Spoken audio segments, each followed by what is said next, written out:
Jesus, I'm a rough man, but without you I'm nothing. Come have dinner tonight at my little mud house. I'll be waiting for you. I'm going to roast a chicken on the spit, over the coals, just for you. But come, really, Don Antonio had invited Jesus to dinner. 70 years old, and a heart the size of the world. He put the rice on the fire, cooked it nice and loose, the beans seasoned, and roasted a chicken he was saving for a special occasion. He placed the lace tablecloth on the table and waited. His heart was racing like a boy's. Suddenly there was a knock at the door. It must be him, Don Antonio thought, straightening his shirt. But when he opened it, it was a skinny boy covered in dust from the road, with a lost look in his eyes. Don Antonio, don't you happen to have a little something to eat? I haven't eaten anything since early this morning. The old man looked toward the stove, thought about the dinner he had prepared, but immediately replied, My son, come in. Come here.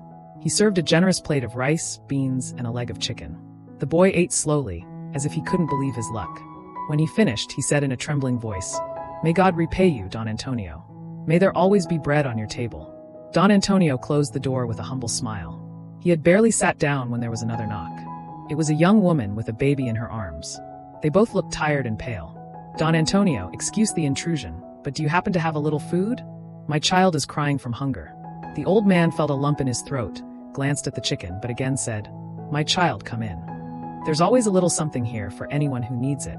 He served the rest of the rice and beans, and removed another leg of the chicken. The girl ate with the baby on her lap, sharing every bite. The child smiled as if in gratitude. Before leaving, she took Don Antonio's wrinkled hand.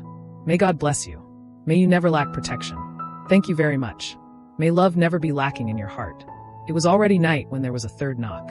This time, when the door was opened, it was him. Jesus, with that gentle gaze, entered slowly and sat down in the chair. He looked seriously at the chicken that was missing 2 legs. Don Antonio scratched his head, embarrassed. Eat, Jesus. But Jesus answered, No. Antonio was surprised. Lord, forgive me. I prepared everything with care. I made a whole chicken, and I'm going to explain.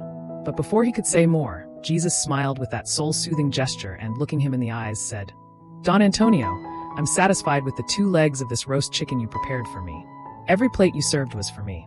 Today I knocked on your door twice, and you fed me. Everything you do for the poor and the lowly, you do for me, because they are my brothers and sisters. Don Antonio's legs went weak, and his eyes filled with tears. He understood everything. That night, Don Antonio slept with a peaceful heart, and for the first time in a long time, he didn't feel alone. Kindness is a language the deaf can hear and the blind can read. You share so many things, videos, jokes, opinions. But what about faith? Would you have the courage to share a story like this?